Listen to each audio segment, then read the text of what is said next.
G here, and today we're going to be looking at this brand new article from The Verge, which, for those that don't know, is talking about Liana Loom, who's obviously the head of external games at Netflix, and something she said about the cloud gaming recently, which is obviously pretty big. Cloud gaming is obviously a huge thing Netflix is going to be getting into, so let's talk about it. So, before we get in, please subscribe, like, share, comment, turn notifications, all that good stuff, guys. I'm trying to hit 300 subscribers by the end of the year. Any help is greatly appreciated. We're so close, so any help, please. All right, so let's have a look. So obviously, you got a picture of Hades in this article. So, as Netflix's foray into cloud gaming expands, so too will the kinds of games the company offers. We feel like there is a really big opportunity with cloud to create a certain type of game experience that really is tailored to Netflix on TV, says Lena Loom, Netflix's head of external games. See, that's the big thing. With these games, obviously there's hundreds of games we could be seeing on Netflix, not just from Netflix's first party studios, but from third party developers and publishers. I know Devolve Digital is one that's a huge supporter of Netflix's games. I think they've got like 3 games currently on there. They just signed a deal for 2 more. I know Hades is coming next year, but apparently Hades is only iOS only, which I'm not entirely sure if that's true or not. You got a few other games that obviously stuff like Dust Neon. Dust Neon's a hugely popular game. So I had to take a pause so I get drinks. Someone caught on one of my videos offering me some advice to slow down talking, and I do appreciate that. Genuinely, dude is that guy. Thanks for the advice, mate. Appreciated. So let's have a look. So, continue. Netflix's cloud gaming efforts are still very early and follow nearly 2 years of releasing games exclusively on mobile. Right now, only 2 titles are available. Then that's not true. This bit's a little bit. There's an error in this bit here. Technically, there's 3 games currently available. Oxenfree is one of them. Molecules Mining Adventure is another one, and there's another one about a story. I can't remember what the exact name of the game is, but it's like you play as a storybook, and you play as a character and you got to do stuff like that. I can't remember exactly what the exact game is called, because obviously I've been covering so much stuff with Netflix games and other things on my other channel, so I don't really remember every game that's on Netflix. But I know there's currently 3 games on Netflix's cloud gaming service, and for those wondering, the cloud gaming service it's in beta in the UK, Canada, and US, so I can access it. So hopefully they can roll it out to more countries soon, like Germany. Germany's a huge one they need to roll it out to. Japan, obviously. Korea, South Korea. Those are some brilliant countries to roll out to. But there, as the service grows to include more titles, Netflix says that the kinds of games offered will differ based on a platform, meaning there will eventually be titles on Netflix designed to play only on your television or PC and not a smartphone. Yes, that's what we would like. Because don't get me wrong, mobile gaming is alright, but a lot of mobile gaming is very hyper casual. It's like aimed at a certain demographic. If you do more like, if you want to do like more like AAA and big budget games, you're gonna have to put them on the TV and a PC. You can't necessarily depend on them to be like hits on mobile, because mobile, the market is completely different. But let's continue. No specifics were announced, but think console style games that don't translate well to touchscreen. We've seen that. There's quite a lot of console style games that do translate well to touchscreen. You know, games like Oxenfree, for example.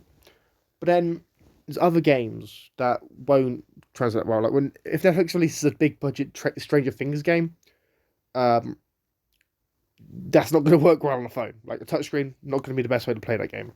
We're going to want to be playing that with a controller or a device on our PC or our TVs, or I don't know, via Chromecast or whatever. I don't know what people are going to play it on. So changing based on platform will absolutely happen when we start to expand our cloud service into more regions and bring more games, explains Loom. Those games will be different creatively to the mobile games we're making. Sometimes the games we launch on Netflix will be across mobile and TV and PC through the cloud. And sometimes there'll be a cloud game that's playable on TV and it will be really tailored to that experience. The news makes sense given Netflix has been investing in the blockbuster gaming space. The company started hiring for PC game developers in 2022. No, 2021. Another mistake. Sorry, got to call you out on that. And this year it added Bungie veteran Joseph Staten as creative director. Yeah, for those who don't know who Joseph Staten is, he is the guy behind. He's one of the guys behind the original Halo team, and he actually come back to help make a bunch of new. I think it was a Halo Infinite he helped work on. So he knows all this stuff if they're making like a first-person shooter. Which I'm interested to see what a Netflix first-person shooter would be. Imagine an extraction-based game, a game based on the Extraction movies, where you play so an FPS game. I would love to play that. That'd be so cool. Or Army of the Dead as a like FPS game. Such big potential there. So you could be like World War Z, such big potential. So the timeline isn't clear, but given how early Netflix's cloud gaming efforts are, it will likely be some time before we see any releases specifically designed for TV or PC play. It's also unclear right now if Netflix will be attempting any cloud specific features like Google did with its failed Stadia service, such as the ability to share game specific worlds or custom scenarios using only a URL. I reckon they could do something like that if you already have, like, if you're a Netflix subscriber, like, you're a Netflix subscriber, they will let you do it. Or say if you, because I know Netflix allows you to have plans with like multiple different accounts on it. So if they say you're obviously you and I don't know, you live with your mum and dad, and your dad wants to play a Stranger Things game, you could send him a link to it, and obviously since he's already got Netflix on the profile, you can just open it up on the profile and jump into your state. I think that'd be kind of cool. Once there are platform-specific games on the service, Loom says Netflix will be able to utilize the algorithm to ensure that it's presenting players with games that they can actually play. So you won't get recommended a PC game if you don't have the hardware, for instance. I think that's going to be really helpful from a discoverability perspective, because everyone's experience is then tailored, and we don't have to worry too much about trying to explain every single detail around which games are where and what platforms you can play them on. He says, because it really is that personalized system that will help with that. Despite the cloud push, Netflix hasn't slowed down its efforts in the mobile gaming space.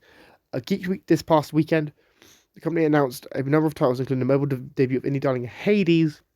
Previous reports have suggested that despite these efforts, not many Netflix users are actually playing the games being offered as part of their subscription. The company hasn't shared any specific numbers in terms of use, but Loom says that Netflix is satisfied with its progress on games over the last 2 years. Fair enough. I can't judge them for that.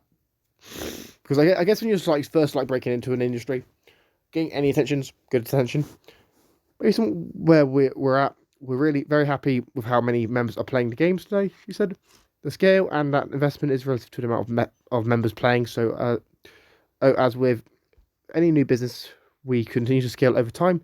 We expect even more members to play over time as well. And the trajectory that we're seeing is something that we're very happy about. Yeah, fair enough. So, guys, let me know your thoughts about this in the comments down below. What do you think about this news? Obviously, check out this article. It'll be linked in the description. I'll also be linking my Cloud Dosage news work, a bunch of articles on Cloud Dosage news. Go check them out. Go support Cloud Dosage. Obviously, you support Cloud Dosage, you also help support me and a bunch of other creators who obviously work with Cloud Dosage. So please go ahead and do that as well. If you're new here, subscribe, obviously, like, share, notifications, all that good stuff, guys, please. I've been EC and I'm signing out. Sorry, NG. Wrong channel. And I'm signing out. Peace.